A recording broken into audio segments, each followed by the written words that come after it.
तो हेलो दोस्तों, आज हम बात करने वाले हैं जीएसटी यानी गुड्स एंड सर्विस टैक्स के बारे में। मेरे को पता है आप में से कई लोग इस बारे में पहले से ही जानते होंगे कि जीएसटी 1 जुलाई से रोल आउट होने वाला है इंडिया में, और आप में से बहुत से लोग एक्चुअली में जीएसटी के बारे में काफी नॉलेज रखते होंगे। स्टिल मेरे को लगा कुछ लोग अभी भी हैं जिनको अच्छे से जीएसटी के बारे में नहीं पता, इसलिए मैंने एक सीरीज ऑफ वीडियो बनाने की सोची है जिसमें मैं जीएसटी के सारे basics and advance concept clear करूंगा। और इस वीडियो में हम बेसिक ऑफ जीएसटी के बारे में बात करेंगे। ये पार्ट 1 है, तो इसमें सबसे बेसिक चीजें मैं जीएसटी के बारे में बताऊंगा जो आपको जाननी जरूरी है। Let's just be honest. Let's just be real. Yeah, let's just be honest. तो जीएसटी है क्या? जीएसटी है गुड्स एंड सर्विस टैक्स। तो कई लोगों के मन में आता है कि ये जीएसटी क्या एक और टैक्स लगने वाला है, मतलब जो ऑलरेडी टैक्स लग रहे हैं उसके एडिशन में एक और टैक्स है। नहीं, जीएसटी क्या है? जीएसटी क्या बहुत सारे इनडायरेक्ट टैक्सेस का मेल है। जैसे आपको करंट टैक्स स्ट्रक्चर इंडिया में पता होगा कि डायरेक्ट टैक्सेस होते हैं और इनडायरेक्ट टैक्सेस होते हैं। हमारे डायरेक्ट टैक्सेस में आता है हमारा इनकम टैक्स, और इनडायरेक्ट टैक्सेस में आता है हमारे excise duty, VAT, service tax, sale tax. तो बहुत सारे टैक्सेस जो हमारे इनडायरेक्ट टैक्सेस में आ रहे हैं वो क्या कन्वर्ट हो जाएंगे जीएसटी, मतलब कि सारा का सारा हमारे इनडायरेक्ट टैक्सेस क्या हो जाएंगे, एक टैक्स में चले जाएंगे। वो क्या हो जाएगा? Goods and service tax. तो कॉमन टैक्स लगेगा गुड्स एंड सर्विसेज की सेल पे, उसको बोलते हैं हम गुड्स एंड सर्विस टैक्स यानी जीएसटी। तो जीएसटी इंडिया में आने से पहले काफी कंट्रीज में ऑलरेडी एप्लीकेबल है। इवन पाकिस्तान में भी जीएसटी रोल आउट हो चुका है। तो ये कुछ कंट्रीज है जिसमें जीएसटी के रेट्स हैं, अलग अलग कंट्रीज हैं जहाँ पे अलग अलग रेट्स हैं। अब इंडिया में जीएसटी के रेट्स क्या होने वाले हैं? इंडिया में है 4 रेट्स होने वाले हैं, 5%, 12%, 18% और 28%। 5% होते हैं जो बेसिक नेसेसिटीज की चीज है, उनमें 5% लगेगा। और जो 12 से 18% वाली कैटेगरी है इसमें maximum goods and services fall करने वाली है। और जो हमारी 28% वाली रेट है उसमें सारी लग्जरी आइटम्स आएगी। आई होप यहाँ तक सब क्लियर हो चुका होगा आपको। अगर आपको थोड़ा सा भी डाउट हो किसी भी चीज के रिगार्डिंग तो कमेंट जरूर कीजिएगा, आपको आंसर मिल जाएगा। कहीं ना कहीं से तो आपको आंसर मिल जाएगा, जरूर मिलेगा। उसके बाद कुछ आइटम्स आती है जिसपे जीएसटी नहीं लगेगा, जैसे अल्कोहल। अल्कोहल पे क्या होगा? अभी भी स्टेट एक्साइज लगेगी और वैट लगेगा। इलेक्ट्रिसिटी पे भी जीएसटी नहीं लगेगा, वो स्टेट ड्यूटी लगेगी। उस पे टबैको पे जीएसटी भी लगेगा और एक्साइज ड्यूटी भी लगेगा, क्योंकि ये सॉफ्ट टारगेट होता है। सिगरेट्स, तंबाकू, इन पे तो जितना टैक्स चार्ज करो उतना ही कम है। रियल एस्टेट पे अभी भी स्टैंप ड्यूटी लगेगी, तो उस पे भी जीएसटी एप्लीकेबल नहीं होगा। अब कहते हैं प्रेजेंट इनडायरेक्ट स्ट्रक्चर। आपको बताता हूँ प्रेजेंट इनडायरेक्ट स्ट्रक्चर है क्या है। आप पहले कोई भी चीज मैन्युफैक्चर करते हैं उस पे एक्साइज ड्यूटी लगती है, ठीक है। आप कोई भी सर्विसेज देते हैं किसी को, उस पे सर्विस टैक्स लगता है। आप कोई भी गुड्स बेचते हैं किसी को, उस पे वैट, सेल टैक्स या सीएसटी लगता है। और आप अगर कोई इंपोर्ट या एक्सपोर्ट चीजें करते हैं उस पे कस्टम ड्यूटी लगते हैं। और एंट्री टैक्स, एंटरटेनमेंट टैक्स तो आपको पता ही है कि एंटरटेनमेंट पे और एंट्री पे अगर कहीं से किसी स्टेट से किसी स्टेट में गुड्स जाते हैं तो आपने लिखा होगा चुंगी बनी होती है, तो उसे एंट्री टैक्स कहते हैं। तो ये है हमारा अभी करंट का इनडायरेक्ट टैक्स स्ट्रक्चर। अब इसको पूरे को कौन रिप्लेस करने वाला है? जीएसटी। कस्टम ड्यूटी अभी भी लगी। कस्टम ड्यूटी के बहुत सारे कंपोनेंट्स होते हैं, तो कुछ कंपोनेंट्स की जगह लेगा आपका जीएसटी, बाकी पे कस्टम ड्यूटी अभी भी लगती रहेगी। तो जीएसटी के हैं 3 कंपोनेंट्स। पहला कंपोनेंट है सीजीएसटी। सीजीएसटी क्या है? Central GST. As name suggest करता है, जैसे कि जो ये सीजीएसटी है इसका शेयर जाएगा सेंट्रल गवर्नमेंट के पास। उसके बाद आता है एसजीएसटी। एसजीएसटी क्या है? State GST. इसका शेयर जाएगा स्टेट गवर्नमेंट के पास। ये जो दोनों सीजीएसटी और एसजीएसटी है, ये दोनों कब लगेंगे? जब आप एक ही स्टेट का सामान एक ही स्टेट में बेचेंगे। जैसे कि हरियाणा का डीलर है और हरियाणा के ही कंज्यूमर को सामान बेच रहा है, तो उस पे ये सीजीएसटी और एसजीएसटी लगेगा।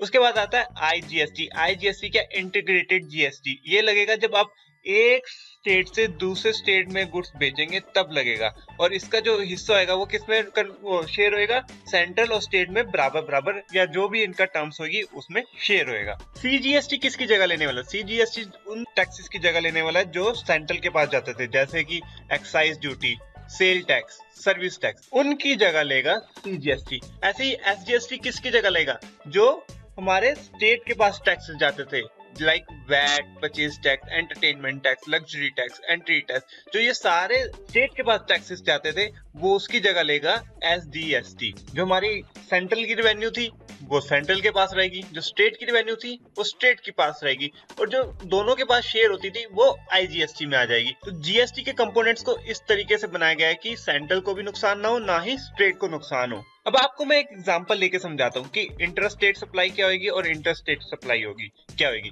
अब देखिए कि एक लोकेशन से दूसरे लोकेशन पे अगर हम सामान बेच रहे हैं तो उस पे क्या लगेगा, सीजीएसटी और एसजीएसटी। मतलब हरियाणा में है, हरियाणा से ही सामान जा रहा है और हरियाणा में ही बिक रहा है, तो क्या लगेगा, सीजीएसटी और एसजीएसटी। इसमें क्या है कि जहाँ पे आपका ऑफिस रजिस्टर्ड है उसका कोई वैल्यू नहीं है।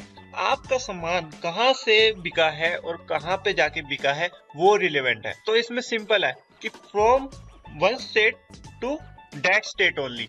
अगर दूसरे स्टेट में जाता है तो नहीं लगेगा सीजीएसटी और एसजीएसटी। इसी तरह अगर हम हरियाणा से पंजाब में सामान बेचते तो आईजीएसटी लगता। आईजीएसटी ऑब्वियसली हायर रेट होगा क्योंकि सीजीएसटी और एसजीएसटी का कॉम्बिनेशन होगा। आपको एक और बात बता दूं, जो ये दोनों पे टैक्स का रेट है वो सिमिलर होगा कि अगर एसजीएसटी और सीजीएसटी को ऐड कर ले तो वो आईजीएसटी के इक्वल ही होगा। तो इसमें क्या है, इसमें भी वही है, delivery of goods is important, कि अगर स्टॉक भी ट्रांसफर कर रहे हैं ना एक ब्रांच से दूसरी ब्रांच में तब भी आपको आईजीएसटी देना पड़ेगा। और इंपोर्ट्स के केस में आपको बेसिक कस्टम तो देना ही पड़ेगा प्लस आईजीएसटी भी देना पड़ेगा। जैसे मैंने आपको पहले ही बताया था कि कस्टम ड्यूटी नहीं चेंज होगी, कस्टम ड्यूटी के आगे जो उनके पार्ट्स होते हैं ना, सीबीडी वगैरह, उसकी जगह आईजीएसटी आ जाएगा। इसी तरह सर्विसेज पे भी, सर्विसेज अगर एक स्टेट से उसी स्टेट में ट्रांसफर हो रही है तो सीजीएसटी और आईजीएसटी एसजीएसटी लगेगा, सॉरी, और अगर एक स्टेट से दूसरे स्टेट में जा रही है तो आईजीएसटी लगेगा। अब क्या है, प्रेजेंट सिनेरियो क्या था, अब आपको डिटेल में एग्जांपल लेके बताता हूं मैं। पहले क्या था, एक रॉ मटेरियल मैन्युफैक्चरर कंपनी थी, वो मैन्युफैक्चर करती थी कोई गुड्स, तो उस पे वैट लगता था और एक्साइज लगता था। आपको एग्जांपल है 100 रुपए की वैल्यू लेके चलते हैं, उस पे 10 रुपए एक्साइज ड्यूटी लगती है और 11 रुपए वैट लगा था। ये मैं हाइपोथेटिकली ले रहा हूँ, ये एग्जैक्ट परसेंटेज नहीं है, तो ये समझाने के लिए हाइपोथेटिकली ले रहा हूँ मैं आपके लिए, ठीक है। तो उसकी इनवॉइस की वैल्यू होगी 121 रुपए की, ठीक है। अब उसने बेचा वो सामान जो हमारा फाइनल रॉ मटेरियल बनाने वाला है, जो हमारा फाइनल फिनिश्ड गुड बनाने वाला है, सॉरी। तो फिनिश्ड गुड बनाने वाले को भी दोबारा एक्साइज ड्यूटी और वैट देना पड़ेगा, प्लस जो पहले इनपुट मैन्युफैक्चरर एक्साइज ड्यूटी और वैट दे चुका है उसका उसको क्रेडिट मिल जाएगा। तो इस तरीके से इस स्टेज पे भी वैट और एक्साइज लगने वाला है। अब वो क्या होगा, जो जिसने मैन्युफैक्चर किया फाइनल प्रोडक्ट, वो उसको डीलर को बेचेगा। अब डीलर के पास जो जाएगा, डीलर को दोबारा से वैट देना पड़ेगा, डीलर को एक्साइज नहीं देना पड़ेगा क्योंकि वो मैन्युफैक्चरिंग पे लगती है। अब डीलर उसको सेल करता है तो उसको जो पुराना टैक्स पे हो चुका है उसका क्रेडिट मिल जाएगा, और जो उसको एक्स्ट्रा जो प्रॉफिट पे उसको देना पड़ेगा वो उसको वो देगा। तो इस सिनेरियो में सेंट्रल के पास जाता है 11 रुपए और स्टेट गवर्नमेंट के पास जाता है 13 रुपए के करीब टैक्स। अगर जीएसटी आता है, जीएसटी में क्या होगा, जब रॉ मटेरियल मैन्युफैक्चरर होगा उसे दो कंपोनेंट्स देना पड़ेंगे, एसजीएसटी और सीजीएसटी, दोनों को 10-10 रुपए ले लिया है मैंने, और मैं ये इंट्रा स्टेट ले रहा हूँ। अगर मैं इंटर स्टेट लेता तो उसको आईजीएसटी देना पड़ता, वो भी 20 रुपए, ठीक है। अब जो फिनिश्ड गुड मैन्युफैक्चरर होगा उसको भी सेम एसजीएसटी और सीजीएसटी देना पड़ेगा, प्लस वो जो पुराना पहले दे चुका है सीजीएसटी और एसजीएसटी उसका क्रेडिट मिल जाएगा। उसी तरह आगे जब डीलर जाएगा उसको भी सीजीएसटी और एसजीएसटी देना पड़ेगा और उसको पुराना उसका क्रेडिट मिल जाएगा। और इस केस में दोनों स्टेट गवर्नमेंट और सेंट्रल गवर्नमेंट के पास, दोनों के पास 12 रुपए 10 पैसे का टैक्स कलेक्ट होगा। तो देख रहे हैं ज्यादा फर्क नहीं पड़ा, स्टेट को थोड़ा नुकसान हो रहा है और सेंट्रल को थोड़ा फायदा हो रहा है। अगर जीएसटी की कोई न्यूज फॉलो करता हो, अगर आपको पता होगा जो पहले जो जीएसटी का मामला अटक रहा था, तो वो क्या अटक रहा था, स्टेट गवर्नमेंट्स है उन्हें क्या हो रहा था, लॉस, जैसे इस एग्जांपल में हो रहा है। तो वो क्या, अब सेंट्रल गवर्नमेंट ने क्या करा है कि कुछ सालों तक जो स्टेट गवर्नमेंट को लॉस होगा वो क्या होगा, सेंट्रल गवर्नमेंट बियर करेगी। इस शर्त पे स्टेट गवर्नमेंट्स ने जीएसटी को हरी झंडी दी है। इसी तरह सर्विसेज पे भी, सर्विसेज देगा, इनपुट सर्विस प्रोवाइडर अगर देगा तो उस पे सीजीएसटी और एसजीएसटी देना पड़ेगा, फिर आउटपुट सर्विस प्रोवाइडर देगा वो भी सीजीएसटी और एसजीएसटी देगा, तो फाइनली वो कंज्यूमर को बेचेगा तो भी सीजीएसटी और एसजीएसटी देना पड़ेगा। इस हिसाब से 11-11 रुपए सेंट्रल और स्टेट गवर्नमेंट के हिस्से आएंगे।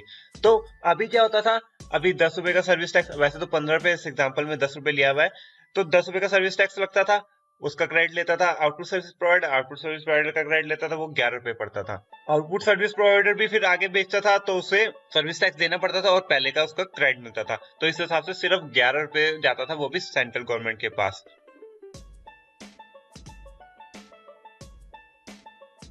तो जीएसटी के बेसिक्स में फिलहाल इतना ही था। पार्ट 1 है ये, इसके बाद मैं सीरीज ऑफ वीडियोस लेके आता रहूंगा, पार्ट 2, पार्ट 3, जिसमें मैं कुछ एडवांस कंसेप्ट समझाऊंगा आपको जीएसटी के। अगर आपको वीडियो अच्छी लगी हो तो प्लीज सब्सक्राइब कीजिएगा, और अगर आपके कोई क्वेश्चंस हो तो प्लीज कमेंट कीजिएगा। तब तक के लिए